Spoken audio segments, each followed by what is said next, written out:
दोस्तों, आज जानते हैं कि एक मूर्ख व्यक्ति कैसे बने देश के महान कवि कालिदास। संस्कृत साहित्य के महान कवि कालिदास प्रारंभ में अधिक पढ़े लिखे नहीं थे। एक प्रकार से वे मूर्ख ही थे। उसी समय विद्योत्तमा नामक एक असाधारण विदुषी भी थी। हर विद्या में उत्तम होने के कारण ही उनका नाम विद्योत्तमा पड़ा था। उन्हें अपने बुद्धि कौशल पर अत्यधिक गर्व था। उन्होंने प्रतिज्ञा की थी कि वह उन्हीं से विवाह करेंगी जो उससे अधिक विद्वान हो।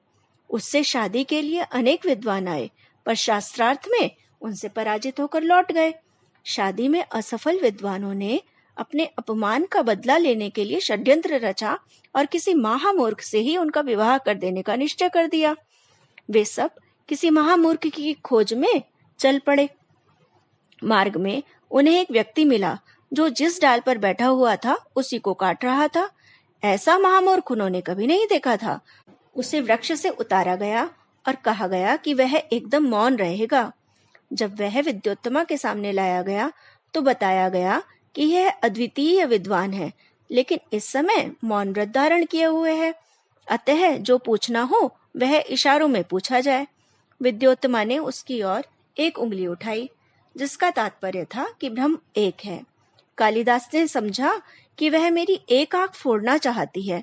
इन्होंने दो उंगलियां उठाई, जिसका तात्पर्य था कि यदि तुम मेरी एक आंख फोड़ोगी तो मैं दोनों आंखें फोड़ दूंगा। पर उस पंडित ने बताया कि इनके कहने का अर्थ है कि ब्रह्म के दो रूप हैं, एक पुरुष और एक प्रकृति। अब विद्योत्तमा ने 5 उंगलियां दिखाई, जिसका तात्पर्य था कि तत्व 5 होते हैं। पर कालिदास ने समझा कि वह मुझे थप्पड़ मारना चाहती है।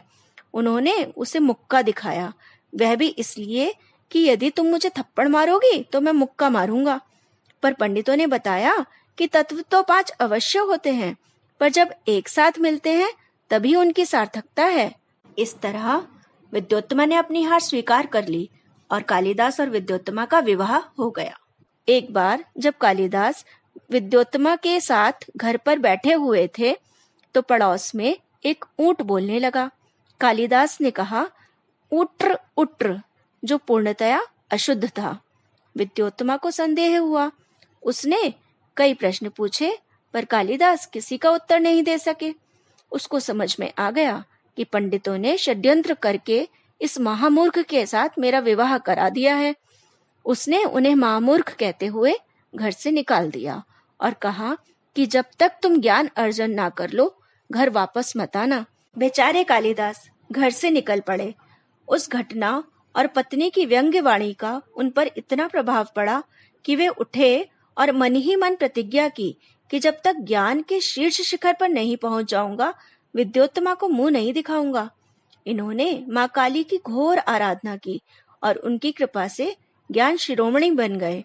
अगर विद्योत्तमा उन्हें नहीं धिक्कारती तो शायद विश्व साहित्य, अभिज्ञान शाकुंतलम, मेघदूत आदि महान काव्यों से देश वंचित रह जाता। इस तरह उनके जीवन से हमें बहुत सी शिक्षाएं मिलती हैं। अगर कोई आपकी कमियां बताता है तो उसे हमें सकारात्मक तौर पर लेना चाहिए। जब हम कोई कार्य करने की सोचते हैं तो हमें अपने पथ से भटकना नहीं चाहिए। जीवन में अगर कभी अंधकार आए तो घबराना नहीं चाहिए। तो दोस्तों, कैसी लगी आज की कहानी?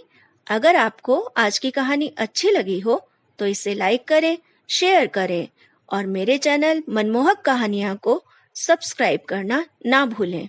तो मिलती हूँ फिर एक नई कहानी के साथ। Till then, bye.